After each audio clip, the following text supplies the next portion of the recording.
Bonjour à toutes et à tous. Je suis le lieutenant-colonel Freddy Maubert de la Direction générale du numérique. Je travaille sous les ordres du général Chapelle et du colonel Kébré. Je suis chargé de mission Affaires nationales.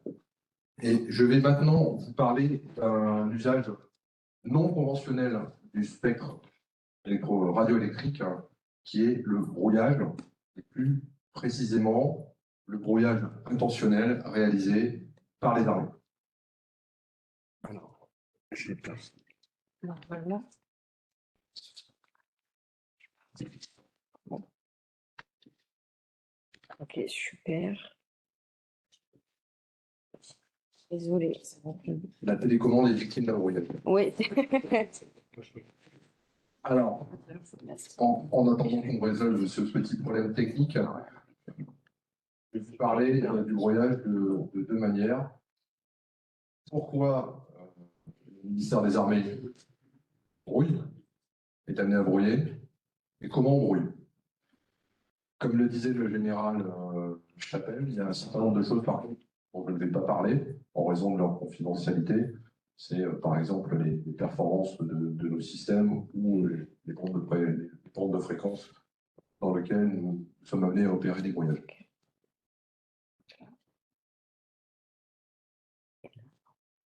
Alors, le brouillage, donc, c'est un usage dérogatoire. Il suffit c'est bon, ça fonctionne. Prévu par la loi pour les besoins de la défense nationale, mais aussi pour les besoins de la sécurité publique ou du service public de la justice. La règle générale est que le brouillage est interdit, mais la loi permet, pour des besoins spécifiques et régaliens, d'exercer des opérations de brouillage. Alors, quelles sont-elles, ces actions de brouillage pour le ministère des Armées? Ici, vous avez 4 photos ou images qui illustrent les principaux cas d'usage de brouillage par les armées. À droite, le gros du dispositif concerne le domaine de la lutte anti-drone, pour lequel le ministère des Armées est amené à opérer des actions de brouillage, soit dans le cadre de ces missions de protection de l'espace aérien français, soit pour la protection, la préservation de ces emprises vis-à-vis d'un drone malveillant. C'est par exemple le ministère des Armées, lors de la Coupe du Monde de rugby qui s'est déroulée il y a quelques jours partout en France, a opéré des moyens de brouillage de lutte anti-drone. Et d'ailleurs, le ministre de l'Intérieur, M. Gérard Darmanin, a communiqué sur l'action du ministère des Armées et du ministère de l'Intérieur sur ces actions de brouillage, où on a pu neutraliser une vingtaine de drones qui étaient présents dans des espaces non autorisés. Donc ça, c'est le gros de l'activité de brouillage réalisée par les forces armées. Ensuite, nous avons des besoins, nous mettons en œuvre du brouillage pour des besoins de protection ou d'autoprotection. Et donc, vous voyez ici en bas à gauche, un véhicule blindé avec une plaque de protection électromagnétique qui permet de se prémunir d'une action agressive à notre rencontre par la mise en œuvre de ce qu'on appelle un RCIED, dit en français un engin explosif improvisé radiocommandé. Donc ça contribue à la protection du véhicule, mais avant tout de l'équipage du véhicule. Et enfin, la dernière image en haut à gauche, qui est une image que j'ai extraite de l'exercice Orion, exercice de haute intensité que le ministère des Armées a conduit au cours du premier semestre 2023 sur le territoire national, où on avait jusqu'à maintenant des espaces de conflit connu, connu de tous, hein, terre, mer, air et espace. On a aussi des zones de conflit immatérielles désormais, la zone, la lutte informationnelle, la lutte dans le cyber, mais aussi le spectre électromagnétique est une zone de conflit, de confrontation et de contestation. Donc voilà, le ministère des Armées met en œuvre du brouillage pour répondre à ces besoins. Alors, comment on procède? Avant de vous décrire les grands principes de l'emploi du brouillage, je voudrais revenir sur l'image que vous voyez. Il s'agit d'un fusil anti-drone.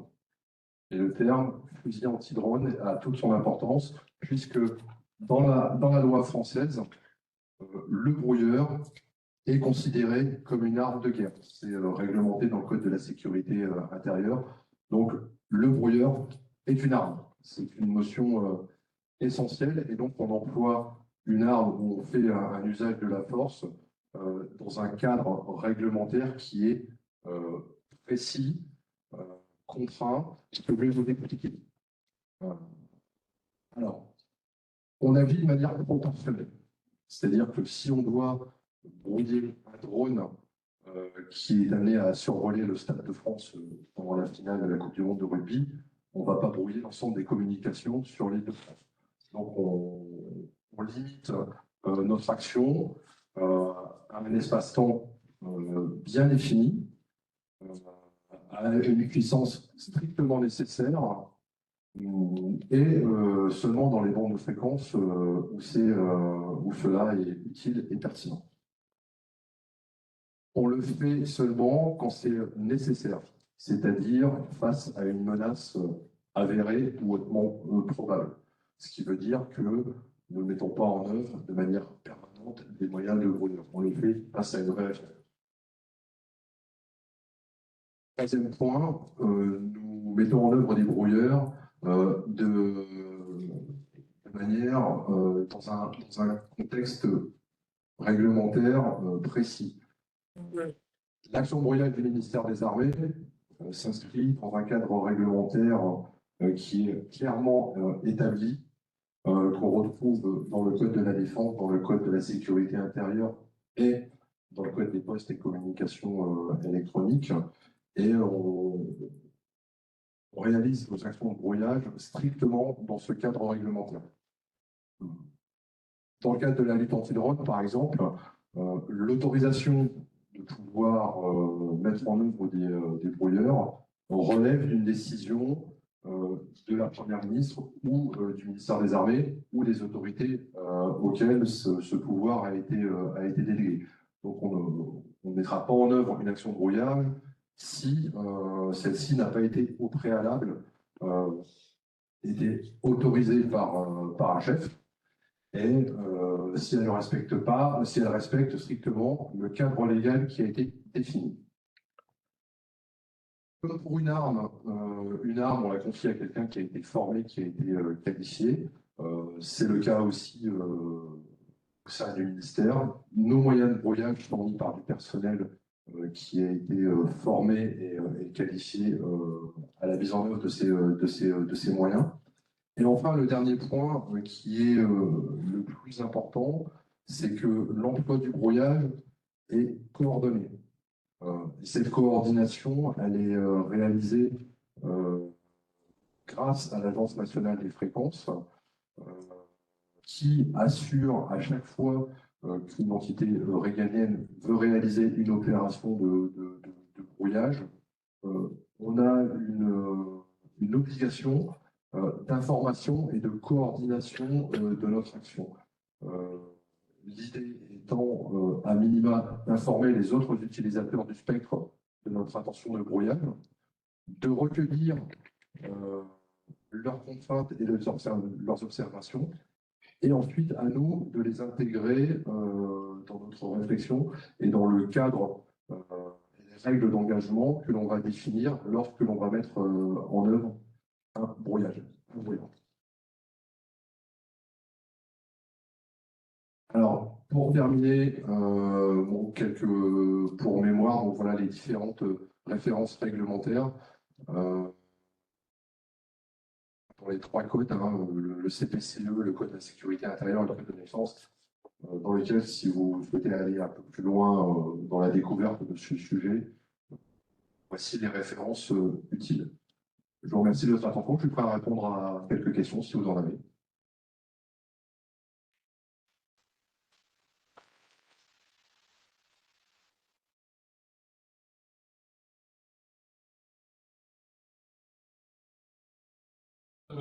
Une question toute simple. Quand on brouille un drone, peut-être avec un fusil anti-drone, qu'est-ce qu'il fait le drone? C'est une excellente question. Alors, ça dépend, je vais vous répondre, ça dépend. Il y a plusieurs situations possibles. Soit le drone reste à la verticale de sa position et au bout d'un moment va se poser. Soit il va déclencher ce qu'on appelle la fonction RTH, Return to Home, et il va revenir de lui-même s'il perd sa liaison de commande au contrôle ou son positionnement. Il va revenir à sa position initiale. Ce qui peut être aussi pour les forces de sécurité intérieure un élément intéressant parce que, je le rappelle, l'action de brouillage que l'on réalise, elle est faite vis-à-vis d'un drone malveillant, c'est-à-dire soit un drone qui a une intention pour laquelle on a décelé une intention malveillante ou délictuelle, ou soit tout simplement parce qu'il est là où c'est interdit. Il y a aussi des drones qui se plantent. Absolument, oui. Je vais me permettre un petit témoignage.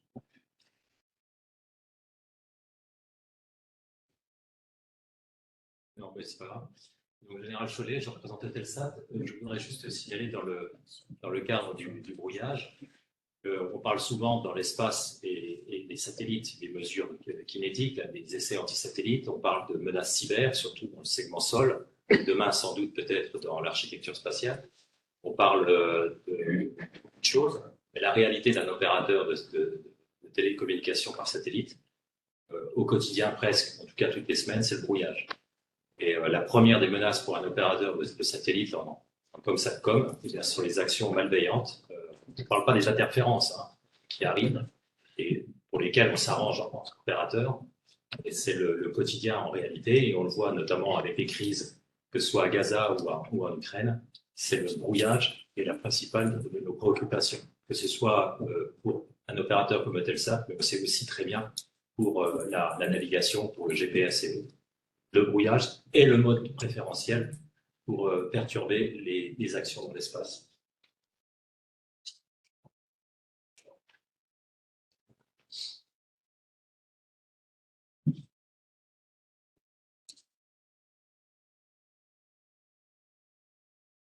Merci de votre attention.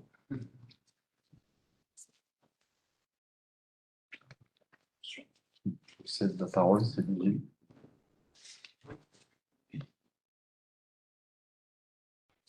Plus une question sur les baptêmes de brouillage que vous avez utilisé durant la CNR. Ça durait combien de temps en moyenne?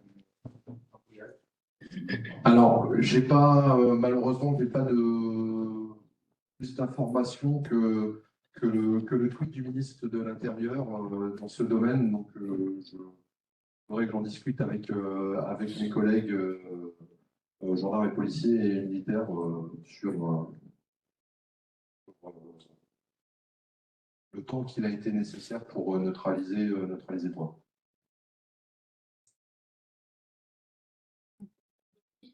Petite question, comment sont dimensionnées en fait les zones de brouillage par exemple là pour la CMR, par exemple pour le stage ou autre. Donc comment on arrive à dimensionner la zone? On peut le faire à l'amiable et en fait comment on doit procéder en fait tout simplement. Alors en fait, on on établit le dispositif par rapport à une zone d'interdiction de vol. C'est-à-dire que la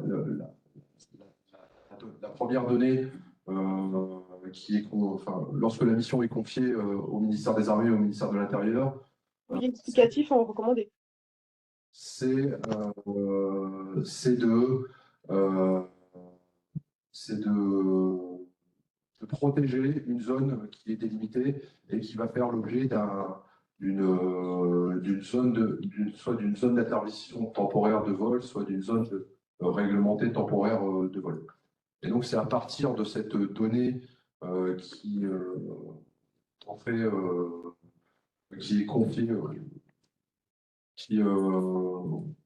à partir de laquelle on confie la mission de protection. Voilà. On ne le fait pas par rapport aux capacités de notre système, on le fait par rapport, voilà, on vous donne une mission, vous devez protéger telle zone.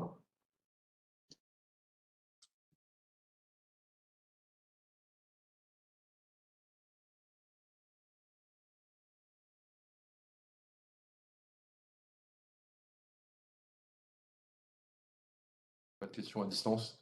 Non.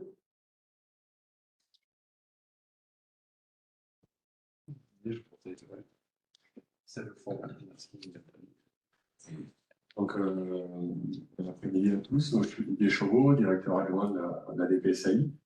Alors, j'ai le plaisir d'animer la deuxième table ronde. L'exigence d'une gestion efficace du spectre.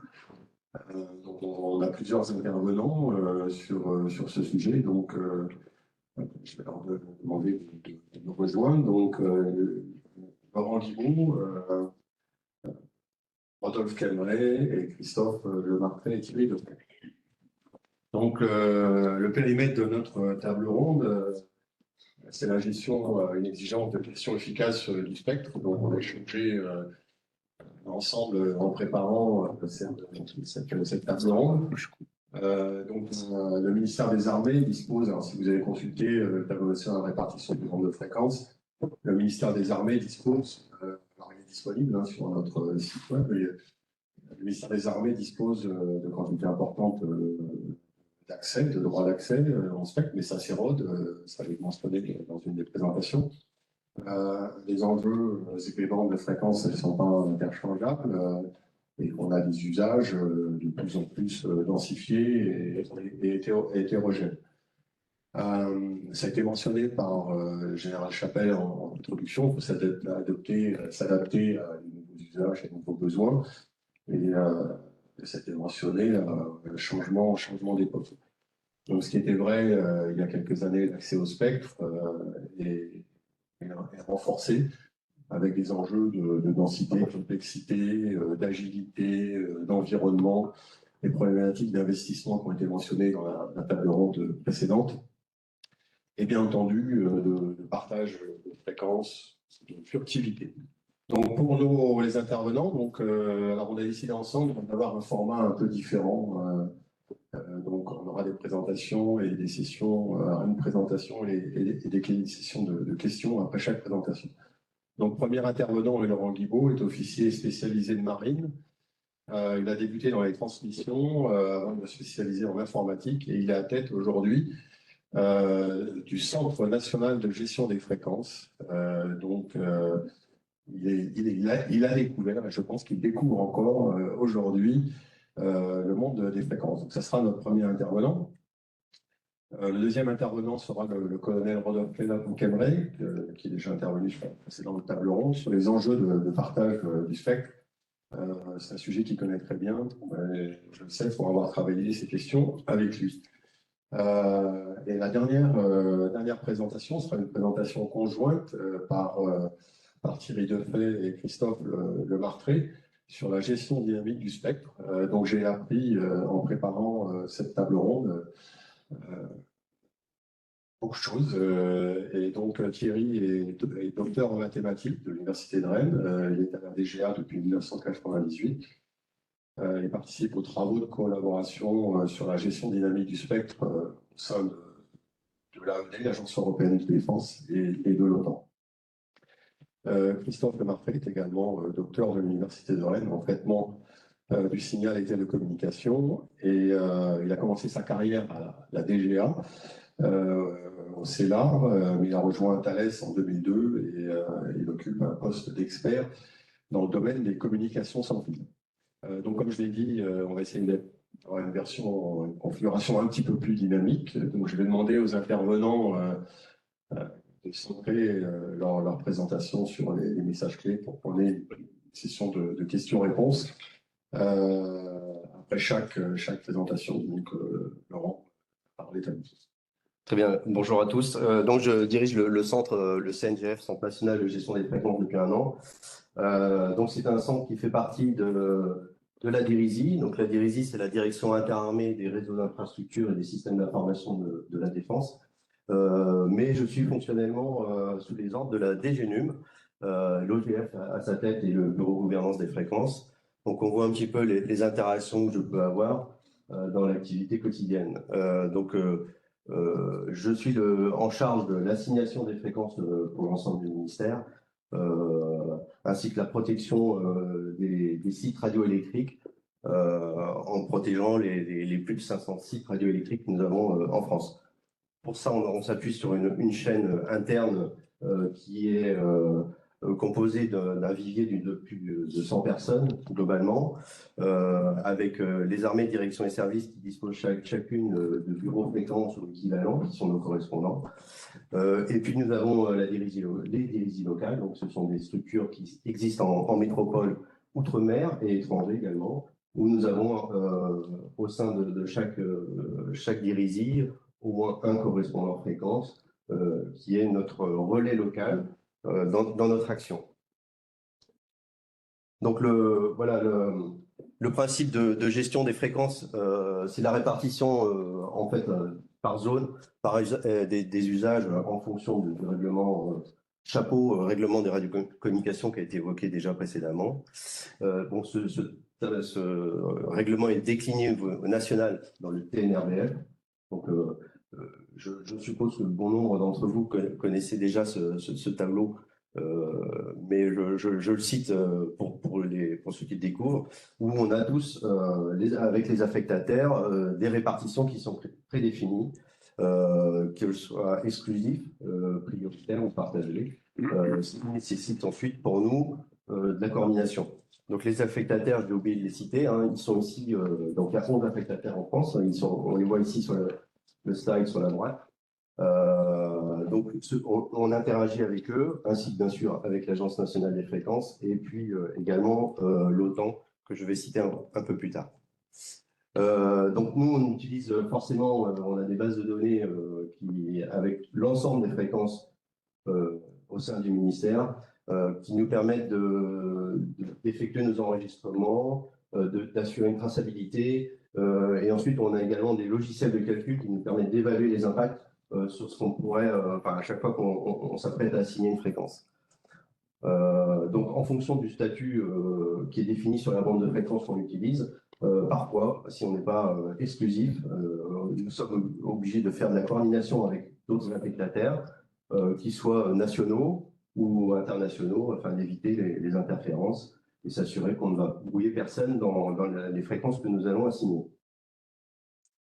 Alors au niveau international, nous sommes aussi une des agences de l'OTAN, l'agence française OTAN pour l'assignation des fréquences, NARFA ça s'appelle. Et puis nous interagissons directement avec les nations de l'OTAN. Dans ce cadre, on a un plan déjà qui existe au niveau de l'OTAN, mais ça nécessite aussi beaucoup d'interactions avec elles, avec les autres nations. Et puis dans d'autres cadres, c'est du cas par cas en fonction de chaque pays, puisque le ministère des Armées, il agit sur l'ensemble de la planète. Et donc, les frontières, pour nous, au niveau des fréquences, ça n'arrête pas seulement à nos voisins directs, allemands, italiens ou espagnols, mais ça peut être dans le monde entier, ça peut être de l'australien, du japonais, etc. On est sur l'ensemble du globe. Donc, dans le cadre des opérations, c'est un cas un peu spécifique. Les opérations, les exercices, là, on a dans ce cas-là une délégation qui est accordée à une cellule de gestion de fréquences, qui gère pour la zone définie, pendant la durée de l'opération de l'exercice, qui assigne des fréquences, à la fois pour des besoins liées à l'exercice, à l'opération, mais ça peut être plus pérenne pour d'autres affectataires, par exemple. Donc, dans ce cadre-là, les cas de figure d'assignation peuvent différer en fonction du contexte du déploiement de nos forces. Si c'est un exercice avec une nation, donc il y a un dialogue direct, mais si c'est pour une action dans un État où il n'y a plus du tout de structure nationale, ben, on essaie de respecter le cadre du règlement des radiocommunications, qui est la référence en dehors des frontières nationales. Donc pour nous, le défi permanent, c'est d'utiliser des bandes de fréquences prédéfinies de façon la plus optimale possible. On sait que le spectre est de plus en plus utilisé, donc c'est une constante qu'on a en permanence, attribuer des fréquences au juste besoin pour répondre et permettre aux forces armées de fonctionner. Et puis notre souci permanent, c'est à la fois de ne pas brouiller, mais aussi de ne pas être brouillé. Donc c'est une équation à plusieurs inconnus qu'il faut vérifier. Les enjeux qui ont été cités en particulier en introduction, on a l'accès au spectre en temps de crise, qui est un enjeu également sur lequel on travaille depuis la sortie du volet temps de crise l'année dernière, à l'été 2022. On a un usage accru du domaine spatial, il a été évoqué. Hein, pour preuve, le budget dans la loi de programmation militaire, il a été multiplié par 3, soit par rapport à la loi précédente, hein, soit 6 milliards d'euros, donc c'est énorme.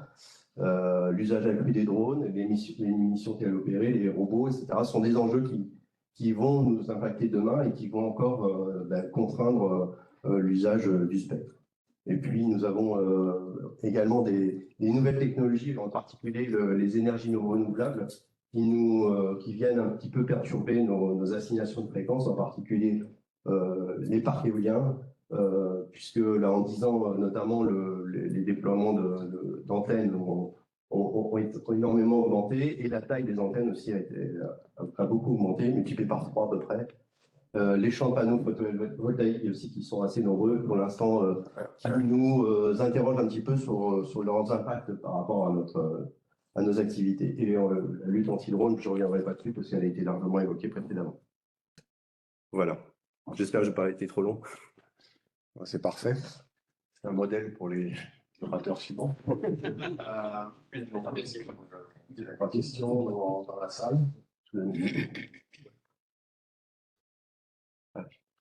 Oui, alors j'ai une question parce que on a beaucoup parlé du cadre OTAN, enfin de la coordination au sein de l'OTAN, mais comment ça se passe quand l'OTAN n'est pas là? Donc quand il y a une opération, type Mali par exemple, où vous arrivez dans un pays où c'est vrai que la réglementation radio, c'est pas forcément quelque chose qui est bien maîtrisé, et où il n'y a pas l'OTAN pour se coordonner. Comment on gère les fréquences dans un contexte pas aussi cerné qu'en Europe? Alors, dans ce domaine, oui, c'est une délégation qui est accordée pour l'opération en question. Donc, sous un commandement d'opération SIC, il y a un ou plusieurs fréquenciers dans une cellule qui essaie de dialoguer avec les pays concernés. Enfin, quand on parle de Sahel, là, il y avait quand même beaucoup de pays et qui essayent de voir, dans la mesure du possible, comment on peut émettre. Après, n'ayant pas participé aux opérations en elles-mêmes, je ne pourrais pas vous dire comment ça a bien fonctionné, s'il y a eu un vrai dialogue ou du brouillage. Je ne saurais pas vous le dire. Voilà. Peut-être pas besoin de micro. Philippe Guillaume de l'association Guérélec. Guérélec, pour ceux qui ne connaissent pas, c'est donc l'association qui est dédiée au développement de la guerre électronique et qui regroupe les industriels, les services étatiques. Ma question, c'est comment participez-vous et est-ce que vous participez à la programmation des équipements de guerre électronique, notamment dans la marine? Parce que je pense qu'effectivement, il doit y avoir un lien très étroit entre ce que vous décidez et ce que les gens voient à travers leurs équipements. Alors, à notre niveau, il s'agit d'équipements particuliers pour lesquels nous n'avons pas d'assignation spécifique. Puisqu'ils s'intéressent surtout aux fréquences qui peuvent vouloir brouiller ou écouter. Donc on n'a pas, ça ne fait pas l'objet d'une assignation de fréquence. Vous n'avez aucune coordination.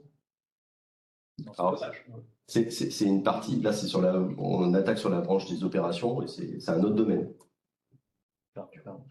On va faire une transition, tu complètes Rodolphe et tu peux. Par contre, ça me permet effectivement de compléter. Il y a beaucoup de questions. Donc effectivement, pour la gestion des fréquences, quand on arrive sur un théâtre d'opération, c'est souvent effectivement pas qu'un seul pays, comme l'a dit Laurent, avec qui on se coordonne. Typiquement pour le Mali, il y avait des coordinations avec le Sénégal, etc. Ça, c'est la première chose. On se doit de se coordonner avec l'administration de fréquence du pays, c'est la règle. Et dans l'hypothèse où elle est inexistante, ça peut arriver, où elle ne se sent pas compétente pour interagir avec la force qui est déployée. Je crois que c'était le cas avec l'Afghanistan. La force prend le lead avec l'accord de l'État souverain, hein, évidemment, si on est en mode coopératif en fait, avec le pays sur lequel on opère. On peut avoir ce genre de dispositif où la force prend le contrôle de la gestion du spectre jusqu'à temps de lui redonner la main après l'avoir sans doute formé, etc. et jusqu'au moment du désengagement, que soient les conditions du désengagement d'ailleurs. Ça, c'est la première question. Et puis pour la question guerre électronique, alors c'est une vraie bonne question. C'est pas quelque chose qui est géré au niveau du Centre national de gestion des fréquences, qui est un centre haut niveau, hein, qui supervise. La coordination, inévitablement, elle se fait au niveau des opérationnels. Si sur un théâtre d'opération, on décide de brouiller une partie de la bande VHF, il vaut mieux que ça soit coordonné avec les utilisateurs de la bande VHF, évidemment. Donc la coordination, elle arrive, elle est nécessairement mise en œuvre. Est-ce qu'elle ne peut pas être améliorée? Je crois que c'est quelque chose qu'on pourra aborder un petit peu après là, dans d'autres échanges. Donc merci à tous les deux. Rodolphe, tu as le micro pour nous parler de partage du spectre sous l'angle défense qui est on a l'habitude de parler de partage du spectre de notre côté, enfin en particulier du côté des appareils de faible puissance. Alors quand on a préparé cette table ronde, il nous a paru difficile cette table ronde dont l'objet est de parler d'utilisation efficace du spectre, il nous a paru difficile d'éviter de parler de partage, puisque le partage du spectre alloué au ministère des Armées contribue à l'utilisation efficace du spectre national, entre autres. Je vous livre ici quelques éléments qui permettent de réfléchir à la question. Bon, comme l'a dit le directeur de la NFR, au départ, tout le spectre était militaire. Et puis, au fil du temps, les usages ont émergé pour différents intérêts. Et donc, évidemment, les militaires ont dû renoncer à une partie de leur spectre. Donc, plus récemment, il y a quand même des turbulences assez fortes pour le ministère des Armées. C'est celle, j'ai parlé de téléphonie mobile encore, mais depuis 25 ans, avec le GSM et puis toutes les différentes générations qui se sont suivies. Vous avez un petit tableau là, qui montre ce qui a été perdu. Alors, c'est pas que la téléphonie mobile, hein, il y a aussi le Wi-Fi. Donc, hormis les 455 MHz de spectre que j'ai noté pour 5 GHz, qui n'est pas totalement perdu, mais partagé d'une façon pas très satisfaisante. Voilà le spectre auquel le ministère des Armées a dû renoncer. Ce renoncement à ces fréquences, il a une conséquence qui est importante pour la suite des propos, c'est le fait que les usages qu'on avait dans ces bandes-là, on les a migrés. Alors on les a migrés sans trop de douleur, hein, sinon j'en aurais parlé tout à l'heure, mais on les a migrés. Et ça a une conséquence, c'est que ça concentre ces anciens usages dans d'autres bandes. Et donc on a des bandes de fréquences dans lesquelles on commence à avoir des taux de concentration d'applications, en particulier hétérogènes, qui créent une très grande complexité, alors peut-être ne serait-ce que déjà en gestion intra-application militaire, et puis qui rendent la possibilité de partage avec d'autres usages qui pourraient vouloir venir s'insérer dans ces bandes, difficile également à étudier. Voilà. C'est une complexité, c'est un des aspects que je voulais aborder. Pour couper court à une forme de mythe, parce que c'est un mythe assez récurrent qui circule dans les instances, différentes instances. Le spectre militaire, enfin le spectre qui est décrit comme étant en droit d'usage pour les militaires, il est déjà largement partagé. Une étude européenne fait un paysage des partages par pays et la France, on était donné à 88 MHz de spectre partagé lorsque vous êtes sur la plage 430 GHz, 400 MHz, 30 GHz, quelque chose comme ça. Et bon, et à l'époque, il n'y avait pas encore les extensions des UWB qui étaient. Donc on est à un taux déjà de partage qui peut être très différent. La nature du partage peut être très différente par an, mais déjà assez important. Pour autant, on a quelques bandes qui restent des bandes dites sanctuaires. Donc il y en a une qui est emblématique, qui intéresse beaucoup de monde, qui est la bande 225 400 MHz en UHF, dans laquelle, alors pour ceux qui se posent la question, je le dis tout de suite, les possibilités de partage sont très très difficiles. Pourquoi? Parce que déjà, nous, Français, on n'a plus la main sur cette bande de fréquence, puisque dans un effort collectif et d'optimisation du spectre, on a confié la gestion au gestionnaire de fréquences de l'OTAN, qui a défini avec nous un plan de fréquence extrêmement complexe, qui a nécessité 7 ans d'études à peu près pour aboutir.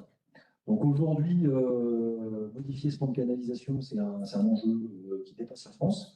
Et donc insérer un système non prévu dans ce plan de fréquence de 125-400, ça devient très compliqué. Voilà.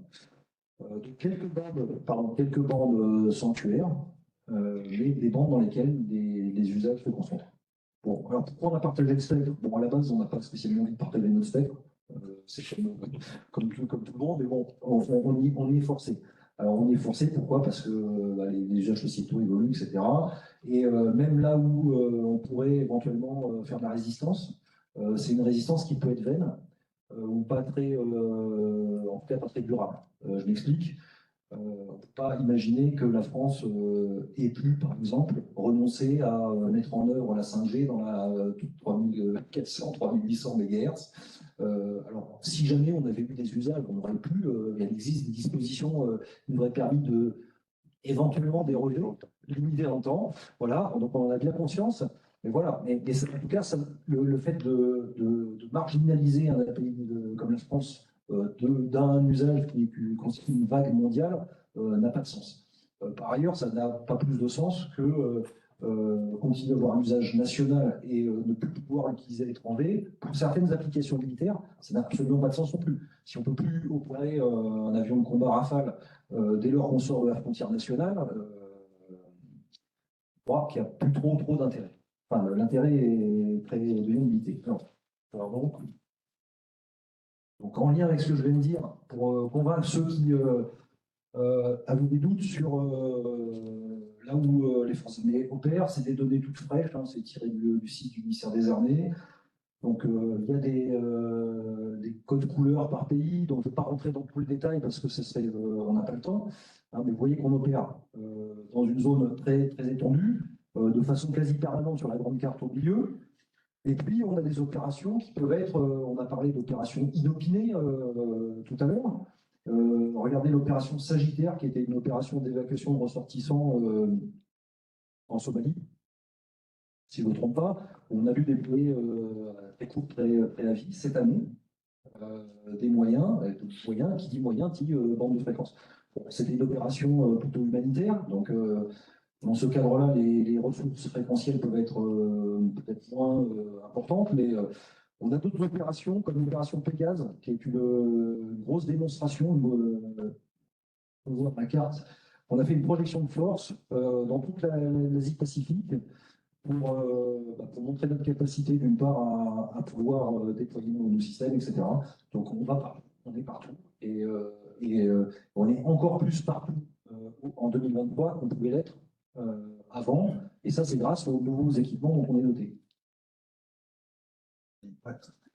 Alors, les contraintes et les attentes du MINARM par rapport à toute perspective de partage. Tout en tout lieu, on en est parlé. Préserver l'avenir, c'est quelque chose qu'on doit prendre en compte systématiquement. C'est-à-dire que dans les travaux internationaux ou nationaux, le réflexe est de dire bon, qu'est-ce que vous avez dans la bande, et donc on étudie par rapport à ce qu'on a aujourd'hui. Mais la question, c'est que, enfin, la problématique, c'est que nos usages évoluent, nos besoins évoluent, et on doit aussi se projeter dans l'avenir, en tout cas dans l'analyse de risque que l'on fait avant de partager une bande de fréquence. La complexité croissante, je l'ai évoqué tout à l'heure, donc c'est la densification des usages dans des bandes qui deviennent des bandes formulaires. Un point important, finalement, c'est le cas par cas comme règle générale. C'est-à-dire qu'en fait, dès lors qu'on veut adresser une question de partage pour une bande de fréquence, ben, la règle, c'est le cas par cas. Parce que dans chaque bande, il y a des usages différents. Il y a un nouvel entrant potentiel qui a des besoins et des caractéristiques différentes. Donc, on ne peut pas généraliser le partage sur les bandes de fréquence. Tout à l'heure, on avait parlé de besoin de stabilité réglementaire. Il s'applique également au partage. Et là, je cite précisément les appareils à faible portée de puissance à 800-900 MHz. Je suis sidéré d'avoir pu constater à mon retour en 2022 que des sujets sur lesquels on pensait avoir stabilisé la réglementation en 2017 ou 2018 continuent à faire l'objet de pression permanente de la part de l'industrie qui a toujours de nouvelles bonnes idées pour... Bon, ça génère une incertitude sur la réglementation. Ce n'est pas favorable pour typiquement l'industrie de défense pour qu'elle nous propose et qu'elle développe des solutions dans ces bandes de fréquences qui sont sous le coup d'une instabilité réglementaire. Donc ça rejoint cette idée de confiance. Donc confiance dans les techniques, confiance aussi sur les hypothèses. Donc ça c'est un facteur aussi très dimensionnant dès lors qu'on veut étudier la possibilité de partager. Exemple, quand certaines industries en tout cas disent j'ai absolument besoin de cette bande parce que je vais déployer des millions de devices par kilomètre carré. Et puis qu'au moment des études, ils me disent non, ne vous inquiétez pas, il n'y en aura que moins d'un millier. Donc on ne sait plus trop à quel sein se vouer. Et en fait, finalement, et on sait qu'au travers des études, ces questions de densité sont déterminantes.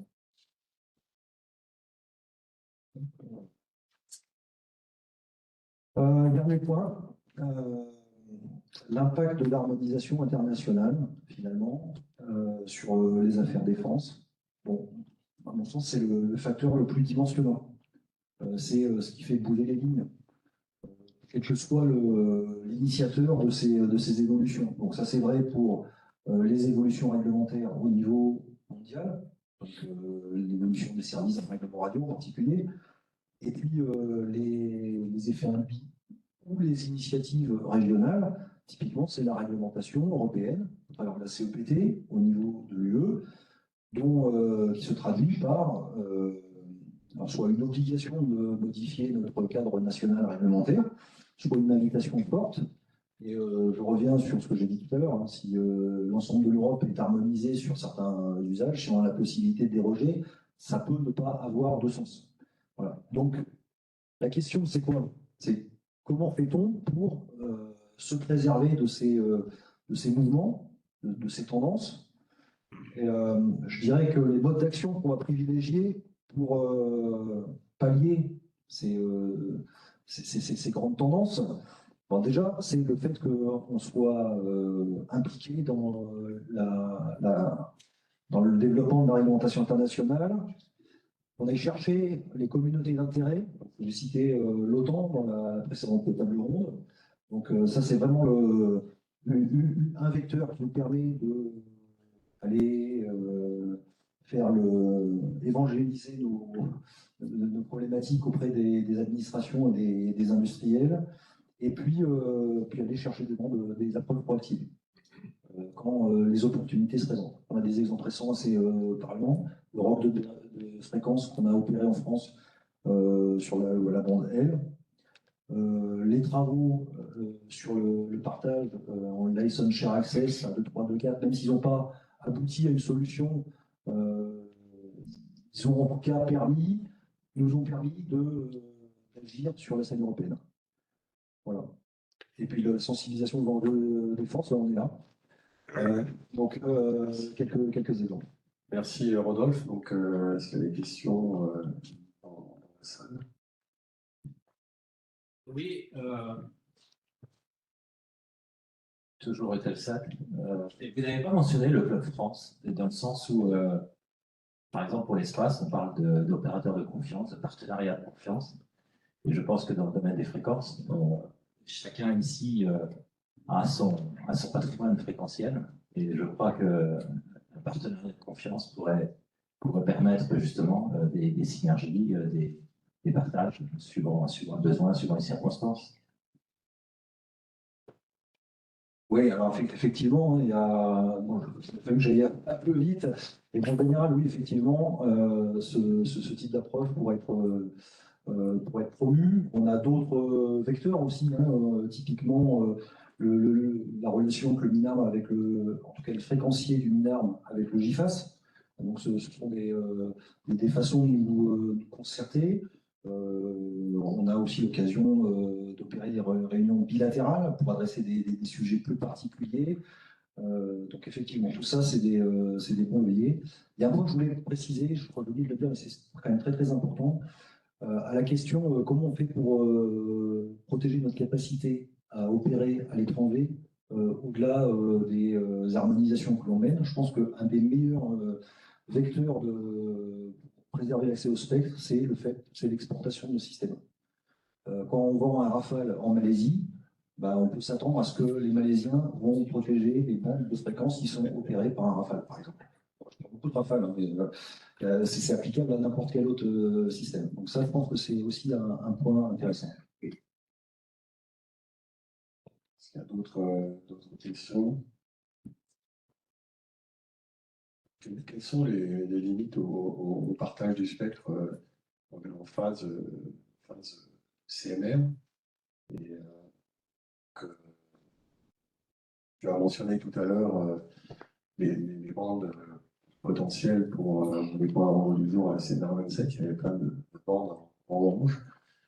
Quels arguments la défense développe sur le discours, en fait, sur les limites au partage du spectre?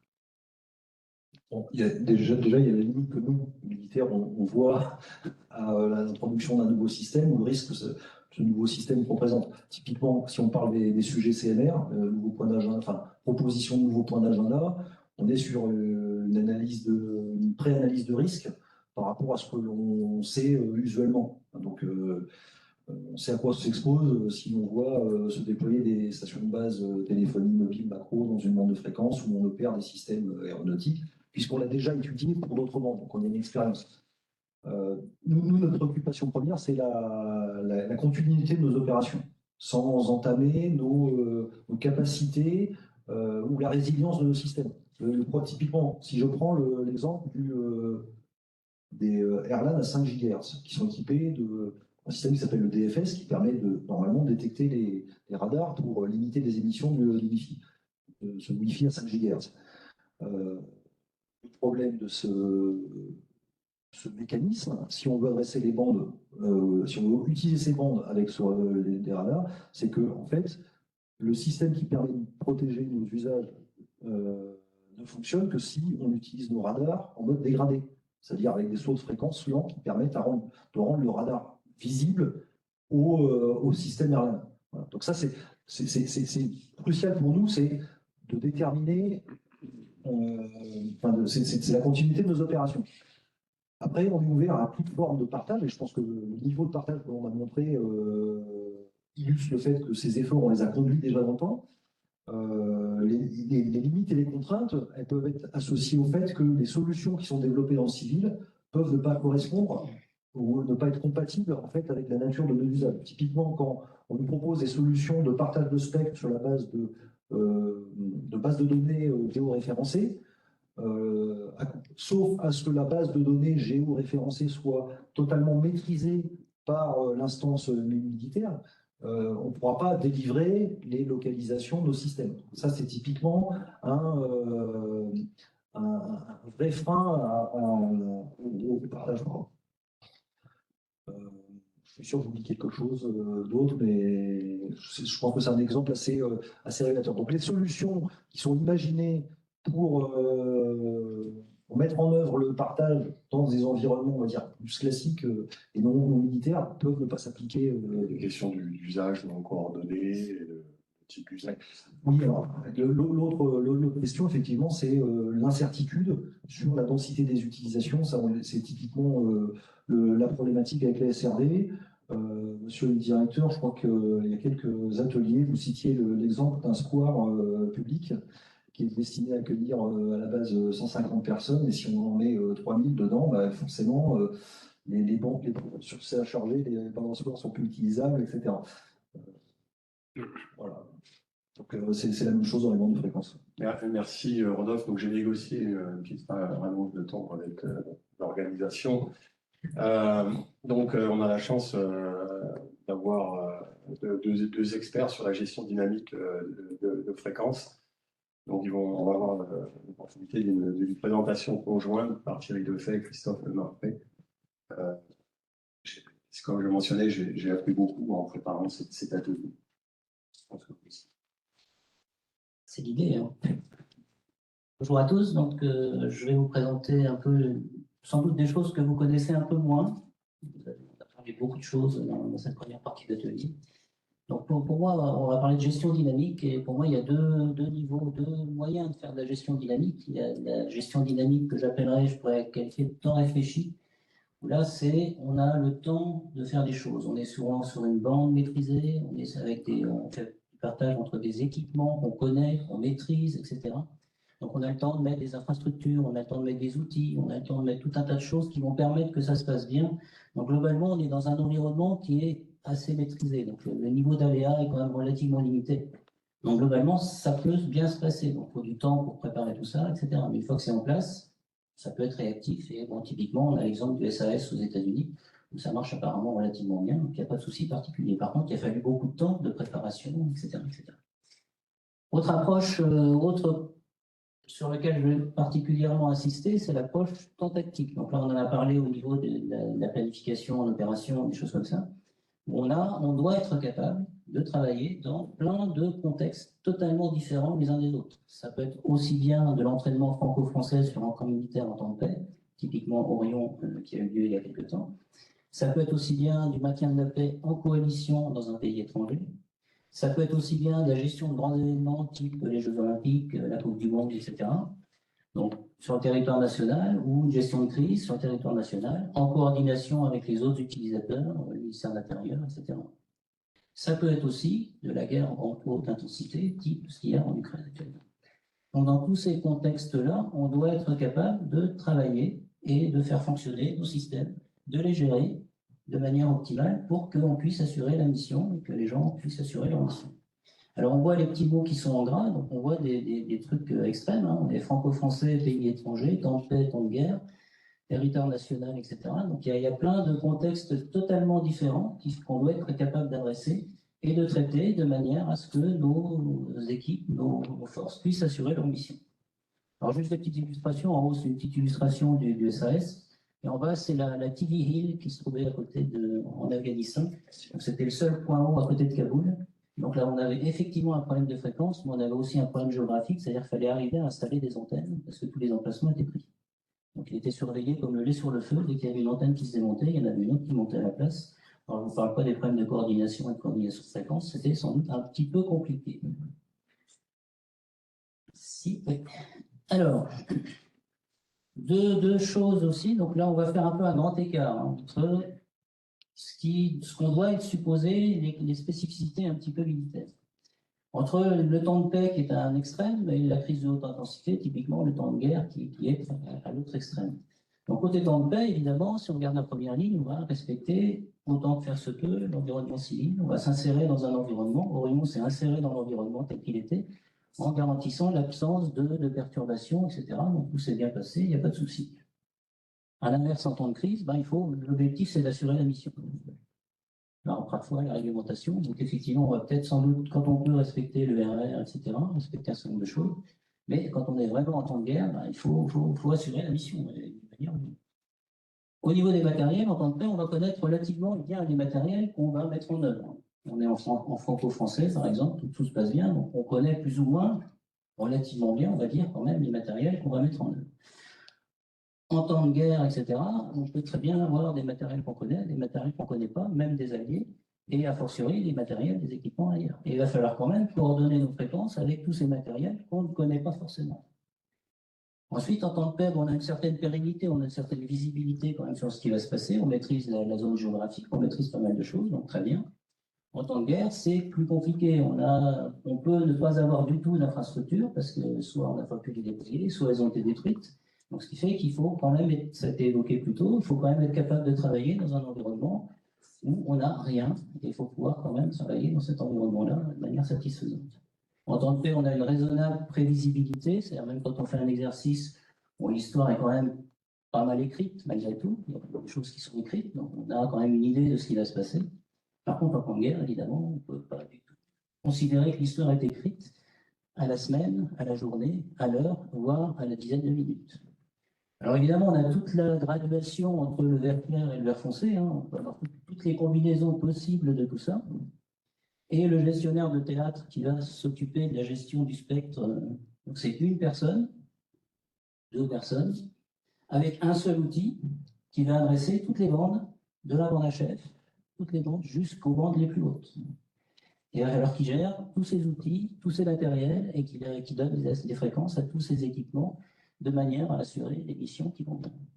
C'est un gros boulot, pas simple, et on voit sur l'image en haut à droite l'idée de tout ce qu'il y a à gérer finalement sur un théâtre d'opération.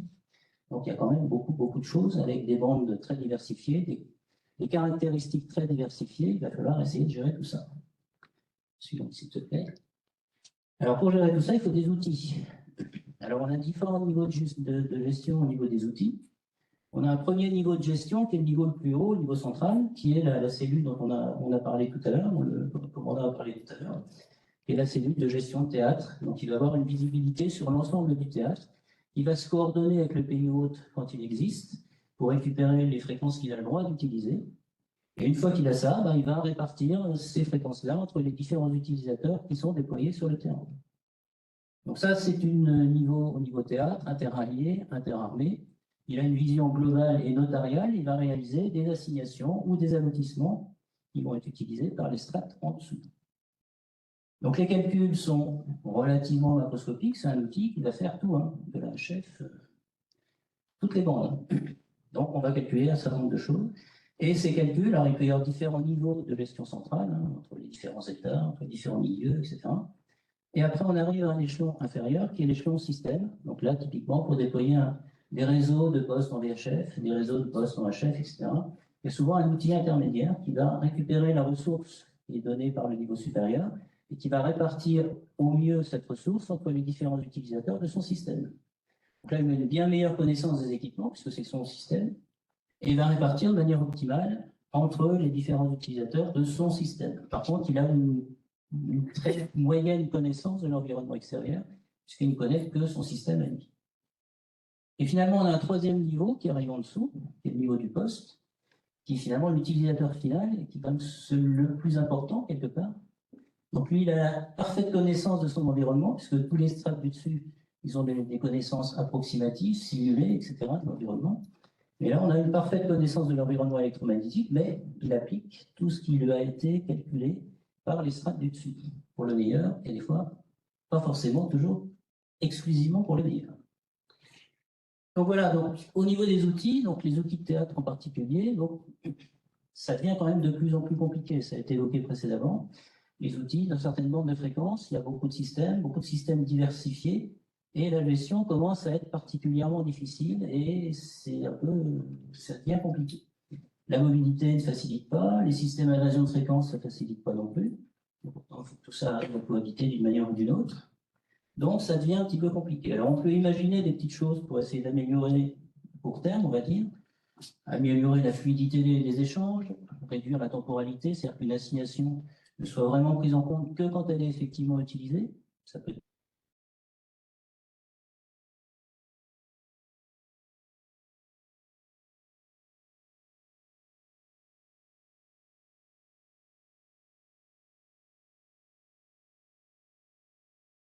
et donc faire l'assignation en fonction de cette carte.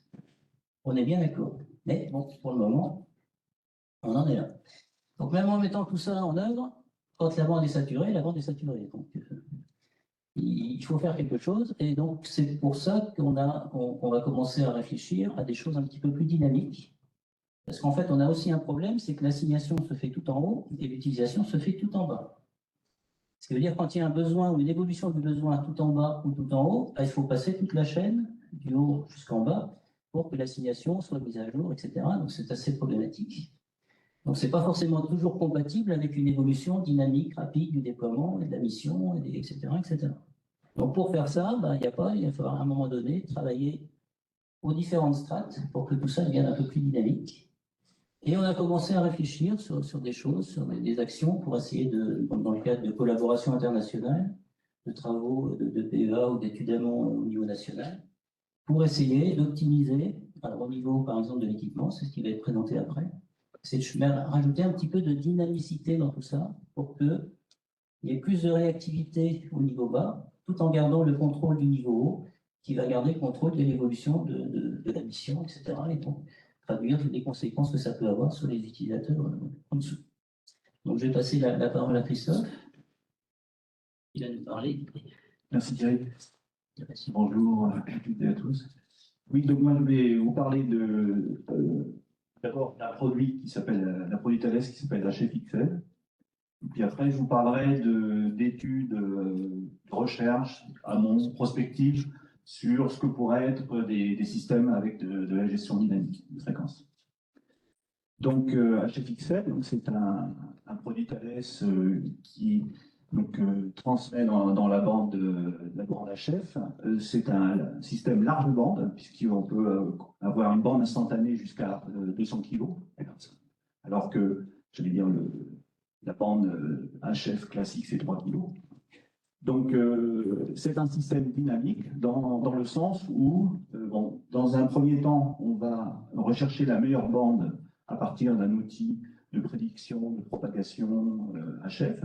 Une fois qu'on s'est fixé cette bande de 200 kg, par exemple, eh bien, alors je n'ai pas de pointeur, mais vous avez ici un certain nombre de canaux de 3 kg qui ont été assignés à l'avance, qu'on peut utiliser. Et les bandes vertes sont les canaux qui sont effectivement utilisés. Alors pourquoi on utilise cela et les bandes blanches sont ceux qui ne sont pas utilisés?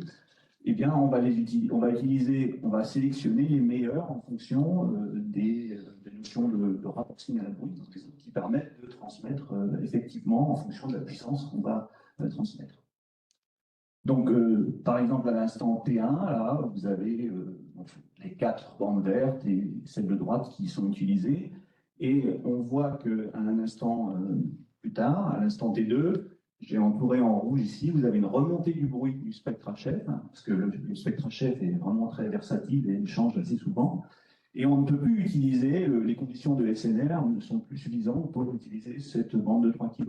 Donc dans ces cas-là, on va arrêter d'utiliser cette bande. Et par exemple, on va utiliser la troisième à partir de la droite. Là. Donc ça, c'est un système dynamique qui, en permanence, essaye de donner le meilleur débit en s'adaptant aux conditions de propagation et d'utilisation du spectre. Alors, bien sûr, ça se fait en suivant, restant dans le cadre réglementaire. On n'a pas besoin de dérogation, choses comme ça. C'est aussi une façon de s'adapter aux contraintes réglementaires de puissance définition maximum. Alors, il y a une proposition concurrente, j'allais dire américaine, qui consiste à utiliser des bandes contiguës de 3 kg sur une bande de 48 kHz. Et donc, il se trouve que ces bandes de 48 kg dans le spectre est très difficile. Alors que trouver des bandes complètement disjointes comme cela dans des bandes de 200 kg, c'est beaucoup plus facile.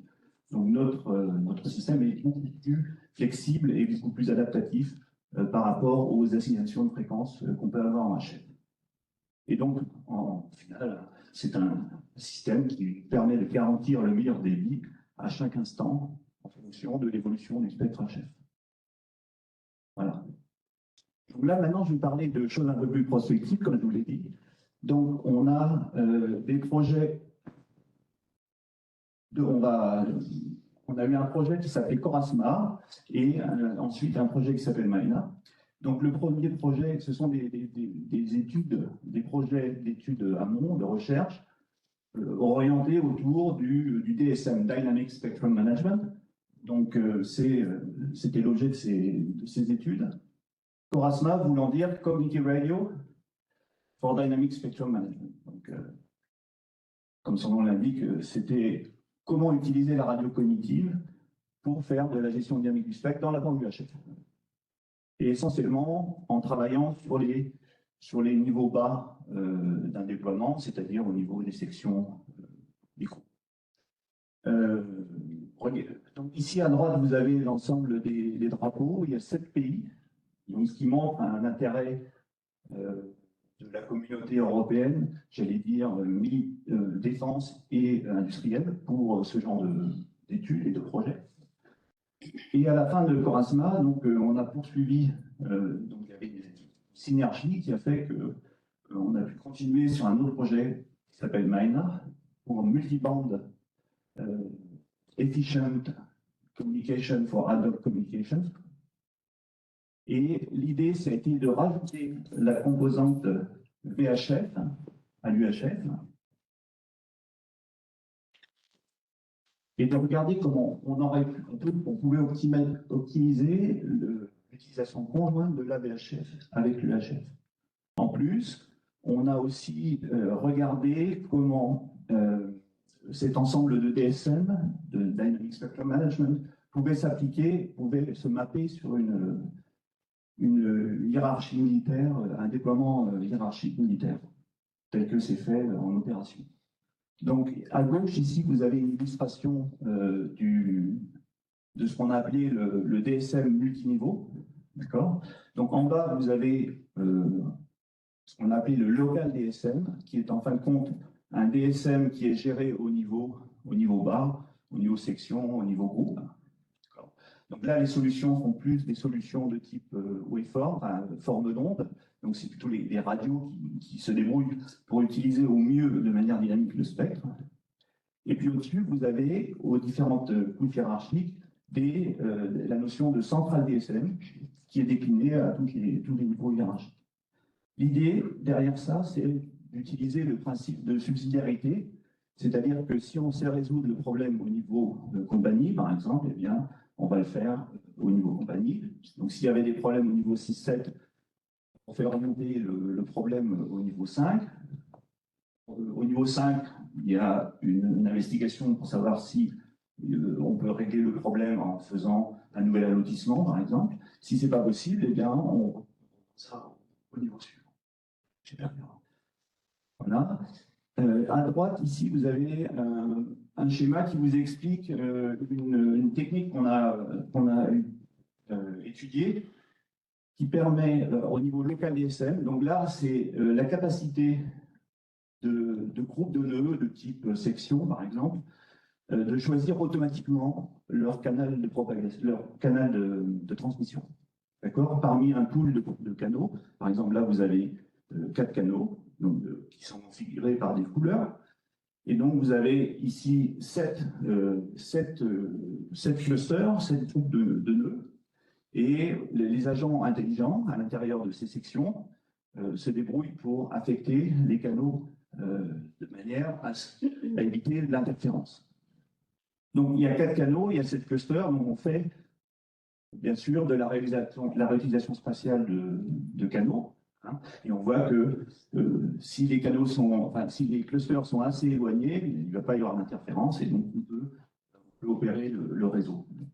Alors ça ressemble bougrement à de l'allocation de fréquences dans des systèmes civils avec cellulaire. Quoi. Alors le problème, c'est qu'on doit tenir compte de la mobilité. C'est-à-dire que dans le système civil, les stations de base ne bougent pas, alors que ici, vous voyez, le cluster 1, à gauche, là, par exemple, il va bouger et il va se retrouver à la position qui est figurée ici.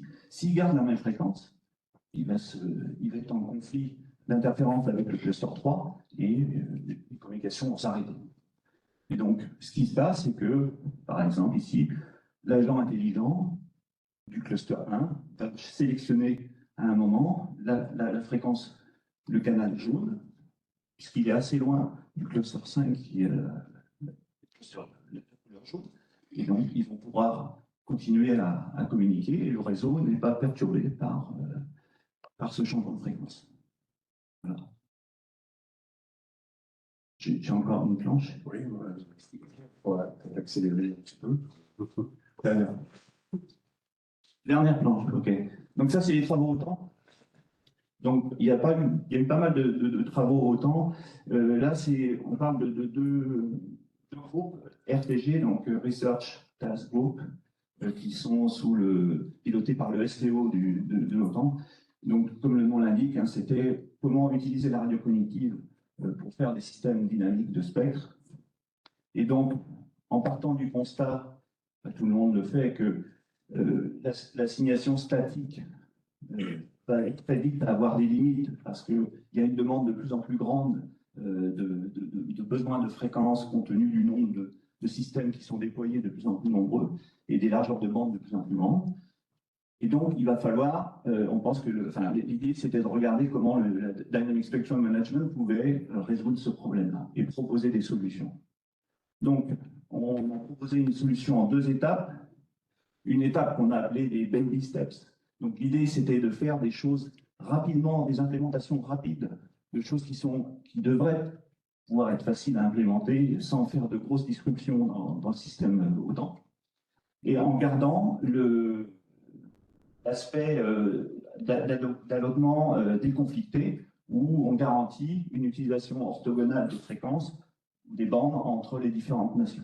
Donc pas de risque de perturbation et d'interférence. Le deuxième niveau, ça serait d'aller vers le partage des bandes entre les différentes nations. D'accord? Donc là, c'est pas encore, hein, mais bon, on peut toujours travailler, regarder comment ça pourrait se faire. Voilà. Et donc, dans les recommandations, on propose, je vais garder un seul item là, de cette liste-là, c'est l'allotissement générique, donc qui est agnostique des systèmes qui sont déployés. Donc, pour l'instant, on faire un déploiement autant, il faut donner le type de matériel, la modulation, un tas d'informations qui sont. Mais ici, on voudrait pouvoir déployer des systèmes basés sur de la SDR, par exemple, donc où on pourrait reconfigurer au cours de la mission les postes avec des largeurs de bande différentes, des modulations différentes, ainsi de suite. Voilà. Je crois que je vais m'arrêter parce que je pourrais en parler pendant. J'ai bien vu. Je n'ai pas dit la moitié du message que je voulais dire, mais bon. Merci Christophe et Thierry. Est-ce que vous avez des questions? Il n'y a pas de questions. Moi, j'en ai une pour la DGNU. Comment vous percevez ces travaux exploratoires? Vous êtes en charge de la gouvernance des fréquences. Comment vous internalisez ces développements? Déjà, en tant que tête de chaîne de la gouvernance des fréquences du ministère, en fait, et puis en tête de chaîne de fréquences, on attend avec impatience que ces outils soient réellement mis en œuvre dans les forces et les dispositions donc, des gestionnaires de fréquences. Pas encore tout à fait. On a des bonnes perspectives par rapport à ça. Moi, je vais répondre peut-être par une autre question, en fait, parce que l'approche qui est présentée me paraît intéressante en termes de gestion de fréquences. Mais je pense qu'il faut qu'on aille au-delà. Au-delà, ça veut dire tenir compte des concepts qui ont déjà émergé sur la prise en compte des combats de demain et ce qu'on appelle le Battle Space Spectrum Management dans un environnement électromagnétique. Et ça a déjà été conceptualisé et ça nécessite, et je vais faire plaisir aux représentants de la guerre électronique, ça nécessite effectivement une bonne convergence entre le domaine de la gestion des fréquences, la guerre électronique, le renseignement d'origine électromagnétique et aussi la navigation de positionnement. Or, ces choses-là, elles sont effectivement difficiles à mettre en œuvre pour des raisons diverses. Elles peuvent être techniques, liées à la confidentialité de l'information, et aussi culturelles. Donc on a plutôt des approches où l'échange de l'information se fait au niveau de Diode. Je crois que je fais plaisir au directeur général du numérique qui vient d'arriver. L'enjeu, je crois, y compris pour les fréquences, c'est la donnée.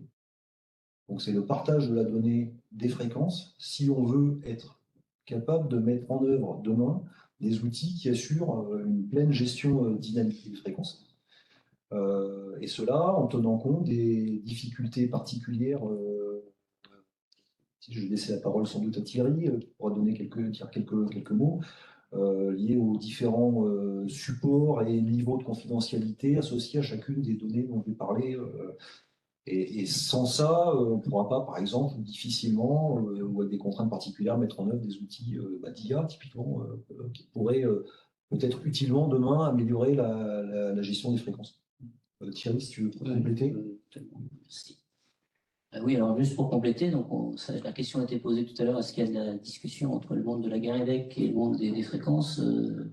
La machine à café, oui. Et en dehors de la machine à café, c'est pas le cas.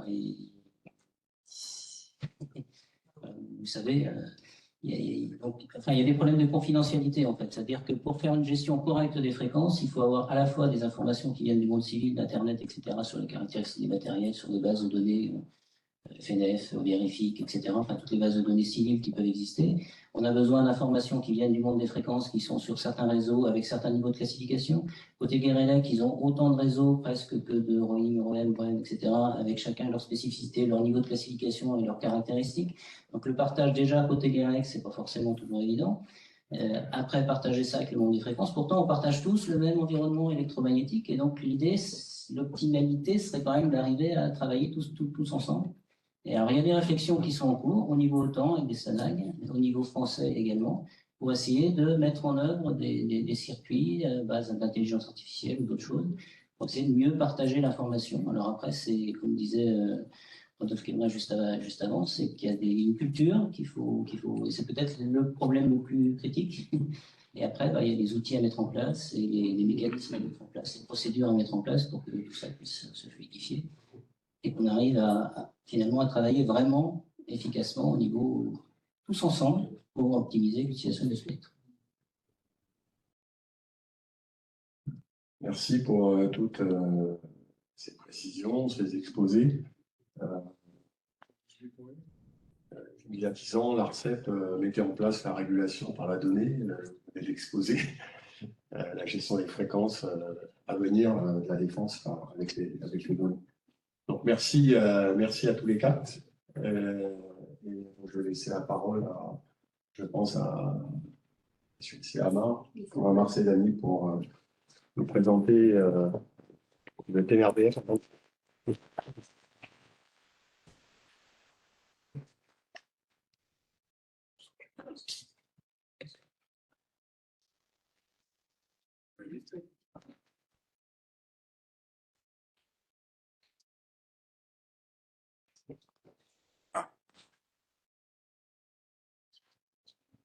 Okay. J'ai juste à passer au lancer avec juste les flèches. Ouais. Voilà. Ok, très bien. Bien. Bonjour à tous. Donc, Amar Saïdani de l'Agence nationale des fréquences. En fait, je suis un officier du ministère des Armées qui est en service détaché dans cette agence. Et cet après-midi, en fait, je vais vous présenter juste 3 planches qui concernent les dispositions en temps de crise. On l'a vu cet après-midi, en fait, on a parlé beaucoup de conflits, d'opérations, parfois à l'extérieur. Ici, en fait, on va se centrer sur ce qui se passe sur le territoire national quand on tombe dans des situations de crise. Et je vais commencer, en fait, d'abord par définir ce qu'on appelle la crise. En tout cas, pour le travail qu'on peut faire, qu'on peut mener quand on veut gérer les fréquences. Alors, d'abord, pour dire ce que ça n'est pas. Donc, on est en pleine période de tempête. Le mot crise revient souvent. Eh bien, les crises dont on parle, ce ne sont pas les crises climatiques, l'ouragan Irma avait dévasté Saint-Martin, eh bien ça, ce n'est pas une crise au sens où nous avons des dispositions spéciales pour les fréquences. On a eu l'état d'urgence sanitaire durant la période du Covid, idem. Ça n'est pas une crise suffisamment grave en fait pour déployer des dispositions particulières. Non, les crises en fait dont nous parlons, ce sont des cas très spécifiques et nous sommes la génération en fait qui en a vécu une. En fait, plus précisément, c'est ce qui s'est passé le 13 novembre 2015 et les attentats dans Paris. À l'issue, et c'est un petit peu anecdotique, il se trouve qu'avec mon directeur général, la semaine qui a suivi, nous avions un rendez-vous qui consistait à signer, si je me souviens bien, le contrat d'objectif avec notre tutelle, et on recevait en fait notre secrétaire d'État, Axel Lemaire, peut-être le lundi ou le mardi qui a suivi les attentats, dans une ambiance assez froide. Ce que notre secrétaire d'État, en fait, ce jour-là, en nous regardant droit dans les yeux, nous a demandé, et nous a dit, attention, dans quelques jours, nous allons basculer dans un système un peu particulier, l'État va basculer. On était déjà dans l'état d'urgence, on ne savait pas trop forcément ce que ça voulait dire. En fait, eh bien, ce qu'on a découvert 2 jours après, c'est que l'état d'urgence est devenu une de ces situations où on appelle des dispositions très particulières du Code de la défense et où, en fait, certaines libertés sont modifiées et où entrent en jeu et se mettent en place des mécanismes particuliers qu'on n'avait pas connus depuis un grand nombre d'années. La question qui nous avait été posée, c'était... D'accord. La question qui nous avait été posée... Ah, la vidéo est là. Désolé. Alors, la question qui nous a été posée par notre secrétaire d'État à ce moment-là, c'est attention, ça va changer. Jetez un coup d'œil aux dispositions particulières et vérifiez si tout ça est bien à jour. Et le coup d'œil, on l'a jeté. Et on a rapidement conclu qu'il y avait bien des dispositions, mais que ça datait un petit peu. Donc, les situations en fait qui appellent des dispositions particulières pour les fréquences, eh bien, ce sont celles que vous avez là. Ce sont des régimes d'exception du Code de la Défense. L'état d'urgence en fait partie. L'état d'urgence sanitaire n'en fait pas partie. L'état de siège, la mobilisation générale, la mise en garde et la guerre. Bien sûr, les 4 qui sont sur la droite, on les connaissait. Tout ça, tout le monde on avait entendu parler. La guerre, on l'a évoqué cet après-midi. Ça restait assez théorique. À partir du moment où l'état d'urgence entrait dedans et que nous étions en plein dans cet état d'urgence, ça nous a rendu assez, précis. Et on a pu toucher du doigt, en fait, ce que ça pouvait signifier. Comment c'est décidé? Alors, c'est pas décidé c'est pas les militaires qui décident unilatéralement d'entrer de pouvoir se servir des dispositions particulières. Non, ça ne fait suite qu'à un Conseil des ministres et à une décision qui est prise au Conseil des ministres.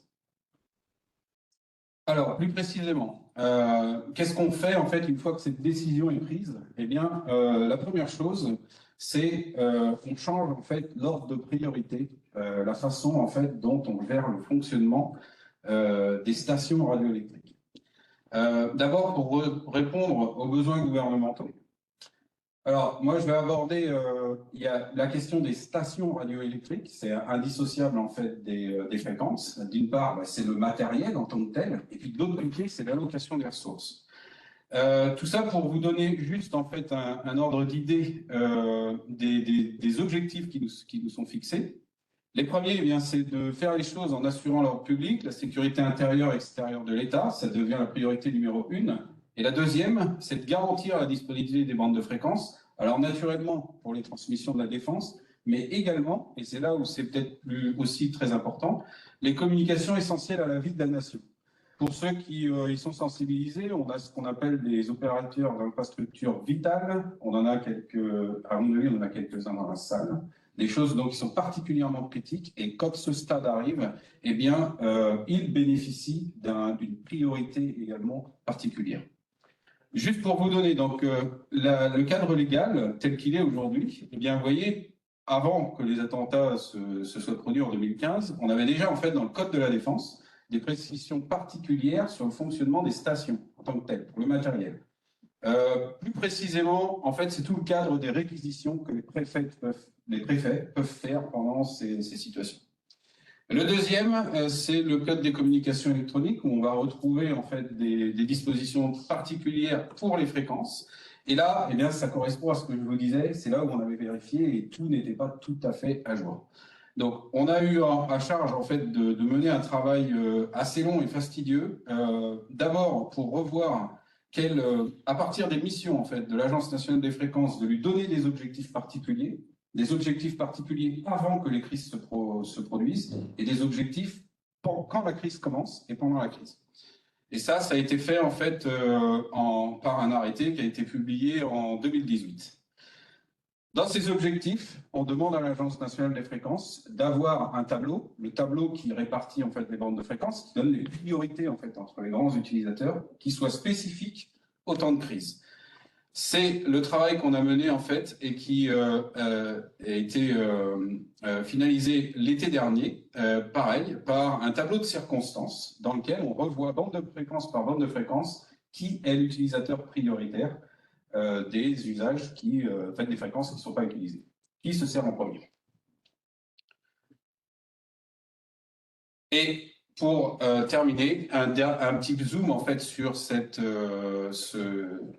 tableau, qui est en fait un outil pour lequel en fait ça nous a pris un peu de temps, mais on a regardé comment en fait le cadre légal pouvait répondre aux besoins d'accès des forces de sécurité et des forces armées, en regardant d'abord est-ce que ça puisse être immédiat.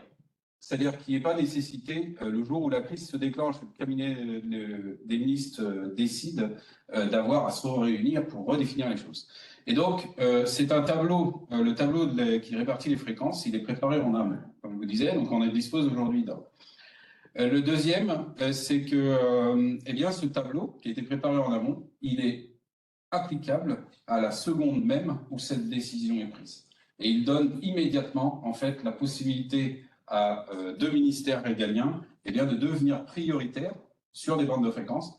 Alors, ce n'est pas toutes les bandes de fréquences, c'est seulement une petite partie du spectre, mais dans laquelle ils deviennent l'utilisateur prioritaire, celui auquel les autres vont venir demander s'ils veulent continuer à les utiliser, d'abord si la défense et l'intérieur ont satisfait leurs besoins. Ces besoins, en fait, cette priorité, elle ne s'exerce que sur les fréquences qui ne sont pas utilisées, celles qui sont déjà utilisées en fait par d'autres utilisateurs, civils, l'aviation civile, les entreprises, eh bien, on n'y touche pas. Et d'ailleurs, ces autres utilisations, en fait, on continue à les protéger, elles continuent à accéder au spectre. Par contre, si vous vous souvenez bien par rapport à la première planche, elles continuent à accéder au spectre avec une priorité à ceux qui ont des fonctions vitales. Alors que normalement, en fait, les conditions d'accès au spectre sont censées être égalitaires, sans discrimination. Là, on doit s'assurer en fait qu'on assure cette forme de discrimination. Donc voilà les dispositions, en fait, une grande partie des dispositions qu'on a pu mettre en place et donc le TNRBF de crise est venu compléter en fait les dispositions existantes. Sur des travaux assez longs. Aujourd'hui, donc on les poursuit. Alors sur des choses plutôt pratico-pratiques. C'est l'organisation, une fois que le jour où la crise se déclenche, l'organisation, la façon en fait dont les bandes de fréquences sont réallouées immédiatement, et puis on se prépare en fait à tester ça comme d'habitude sous la forme d'exercice. Donc voilà principalement en fait les dispositions qui sont en vigueur actuellement avant une crise et la façon en fait ensuite dont on les utilise pendant. Voilà, ce sera la fin de ma présentation. Si vous avez des questions, n'hésitez pas. Oui, une question.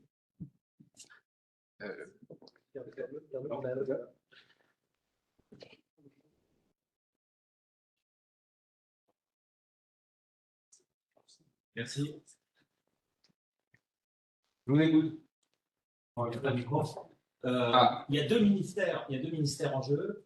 Chacun a sa répartition de fréquences, où il peut y avoir des superpositions. Et, oui. La réponse est oui. Il y a deux ministères en jeu, oui. Il y a une répartition, oui. Ils ont des blocs pour chacun d'entre eux. Si je vous ramène en fait au 13 novembre, si vous vous souvenez bien ce qui s'est passé dans Paris, La première chose que vous verrez, c'est une police nationale qui a toutes les peines du monde à pouvoir réaliser des communications. Au moment où ça se passe, il y a très peu de blindés des armées qui sont entrés dans Paris à ce moment-là. On n'a pas encore des militaires de sentinelle. Donc oui, en fait, ils ont chacun leur spécificité, ils ont chacun des matériels, vous les croisez dans les rues, vous verrez, les antennes ne sont pas de la même taille, ils n'utilisent pas exactement les mêmes choses. Donc la défense a ses blocs, le ministère de l'Intérieur aura ses blocs à lui, en nombre plus restreint, ils ont moins de matériel, la défense a des radars, des postes de télécommunication. Et dans certaines bandes, eh bien, souvent, ils se retrouvent tous les deux. C'est ce qu'on a discuté en fait dans les derniers mois, c'est-à-dire des rencontres entre l'intérieur et la défense pour définir justement comment les choses vont se répartir. La règle qu'on a trouvée, c'est qu'en fait, ce sont principalement des bandes de fréquences où la défense devient l'acteur prioritaire et il réservera ou il accueillera, on va dire, très favorablement ses collègues du ministère de l'Intérieur. Mais ces choses sont prévues à l'avance. Et alors, puisqu'il y a deux ministères, pourquoi cette décision immédiate n'a pas été portée au niveau du cabinet du Premier ministre? Alors, la décision immédiate, c'est la décision en fait d'entrer dans un des régimes juridiques du Code de la Défense. La loi française, elle prévoit que c'est une décision du Conseil des ministres qui fait ça. Ça n'est pas une décision du Premier ministre. Donc, le Conseil des ministres, vous voyez en fait qui le prédit. C'est la différence. Non, il n'y a pas en fait. Il faut voir le Premier ministre comme le premier acteur de l'organisation de la défense du territoire national. En fait, là où il intervient, c'est après cette décision. Après cette décision, le Premier ministre, il a un pouvoir particulier qui est de définir, par exemple, la proportionnalité des mesures qui vont être prises également ici. Il peut, ne pas sortir tout l'attirail, mais seulement dire, bien voilà, il va falloir réserver ça. Il peut dire, par exemple, pour le besoin des concitoyens, il faut préserver le Wi-Fi. Voilà. Pour la bonne santé mentale de la nation, il faut absolument préserver. Ça fait partie des choses qui ont été discutées dès le début en fait de ces travaux, c'est-à-dire comment sont fixés en fait les grands objectifs. Vous voyez le principe, mais voilà, c'est juste pour dire que cette décision du Conseil des ministres, c'est pour dire que ce n'est pas un autre acteur qui la prend. Ce n'est pas le ministre des Armées qui décide de réquisitionner du spectre, et les grands généraux militaires ne font pas ce qu'ils veulent du spectre radioélectrique. Voilà. Et ça, c'est la réalité que nous avons vécue en fait post-attentat, c'est-à-dire que tout ça n'était pas en place, et il a bien fallu trouver des moyens de continuer à faire tourner la machine économique française et la vie sociale, et de trouver aussi des ressources. Souvenez-vous, 5 à 10 000 militaires présents dans Paris pour l'opération Sentinelle. Ça n'avait jamais été imaginé dans les plans des armées, d'avoir autant de personnes, vous les voyez se balader par 4 avec un officier de gendarmerie. Ça, ce sont des dispositifs qui n'avaient pas été imaginés. Et il a bien fallu se reconfigurer immédiatement, et il a fallu, sans avoir l'arsenal juridique qui allait avec, le faire. Et on a trouvé des relais de gens qui, dans la situation, ont pensé que malgré en fait l'absence d'éléments de cadre légal, eh bien, il fallait en fait faire quelques encoches en fait dans ce que nous faisons habituellement. Et c'est ce qui a été fait. Voilà. Vous le donnez, mais il marche pas. Bon, c'est pas grave, je vais en passer alors. Oui, donc, Abdar, juste une petite question. En fait, c'est quoi l'impact pour le citoyen lambda, ou l'impact majeur pour le citoyen lambda d'un passage en TNT, RBF, crise? Pour le citoyen lambda? Pour le citoyen lambda, ouais. Aucun, parce que le citoyen lambda, par exemple, quand on le dit, on préserve tout ce qui est vital. Par exemple, tous les réseaux de communication de type téléphonie mobile sont conservés. Toute la communication... Le Wi-Fi aussi, d'ailleurs. Le Wi-Fi aussi. Tous les outils en fait pour la communication gouvernementale sont d'importance critique. Donc toute la radiodiffusion est conservée en fait dans ces cas. C'est un des premiers éléments qu'on a vu tomber, même si c'est pas une crise de ce type-là, quand l'île Saint-Martin a été dévastée. La première chose, c'est qu'on était incapable de faire exprimer la voix de Paris sur l'île pour au moins rassurer les gens ou dire exactement quelles étaient les problématiques. Donc c'est pour ça que c'est élevé à ce rang-là. C'est-à-dire que le citoyen lambda, normalement, ces dispositions-là ne le touchent pas. Ceux qui peuvent être touchés, ce sont par exemple des sociétés qui font des demandes régulières pour pouvoir avoir des talkie-walkie ou accès à des licences de fréquence. Ce qui va se produire, c'est que si d'habitude elles arrivaient à l'obtenir en quelques semaines, eh bien là, il y aura un circuit de plus à faire, c'est-à-dire de vérifier que la ressource qu'elles cherchent à utiliser n'est pas déjà en fait utilisée soit par le ministère de l'Intérieur ou de la Défense. Mais c'est un retard en fait dans les choses de ce type. Voilà pour moi les impacts en fait. Il va de soi que si vous voulez pour schématiser les plus grosses bandes de fréquences en fait qui sont immédiatement en fait d'emploi, c'est celles qui vous ont été montrées juste précédemment. Donc une partie de la bande VHF dans laquelle il y a les communications tactiques militaires et après les bandes VUHF où on trouve tout ce qui est de l'ordre du talkie-walkie. Voilà. Ça c'est ce que vous avez pu voir sur les images, c'est ce qu'il faut en fait pour les soldats et les forces de sécurité intérieure qui sont dans les rues le jour où ça se produit. Voilà. Ensuite, le reste, bon, les radars militaires qui passent en mode de guerre, je vous laisse imaginer. Bon, il y a quelques acteurs qui vivent dans les mêmes bandes, mais une fois que le mode de guerre est activé, bah, il est activé. Donc moi, je ne l'ai pas compté en fait, je ne l'ai pas compté dans tous ces travaux. Je n'ai pas vu en fait d'impact majeur pour le citoyen. Voilà. Oui. Une toute petite question. Une situation de crise, c'est forcément sur tout le territoire ou ça peut être décidé localement? Une situation de crise, ça peut être décidé localement. Je vais vous donner juste une référence. Souvenez-vous ce qui s'est passé en Nouvelle-Calédonie quand il a fallu aller discuter avec les gens qui s'étaient réfugiés dans une grotte il y a quelques années. Les plus anciens s'en souviennent. C'est une situation hyper critique. En fait, la disposition de crise n'est valable que sur le territoire. Elle est circonscrite à cela. Souvenez-vous bien, hein, le 13-14 novembre 2015, il a fallu continuer à vivre. Hein, et il est hors de question d'arrêter de chambouler tout. Donc, c'est bien ce principe-là en fait qui prévaudra. Ça n'est valable que sur l'espace géographique où le Conseil des ministres a décidé que ça, c'est tout. Bien sûr, on a regardé tous les territoires. Ce matin même, avec mes collègues, on était avec nos correspondants de la Nouvelle-Calédonie, justement pour définir les échanges d'informations qu'il faudra faire le jour J. Tout ça, c'est très théorique quand on en discute aujourd'hui, mais on s'y prépare. Voilà. Très bien. S'il n'y a pas d'autres questions, je remets en fait la parole au dernier intervenant.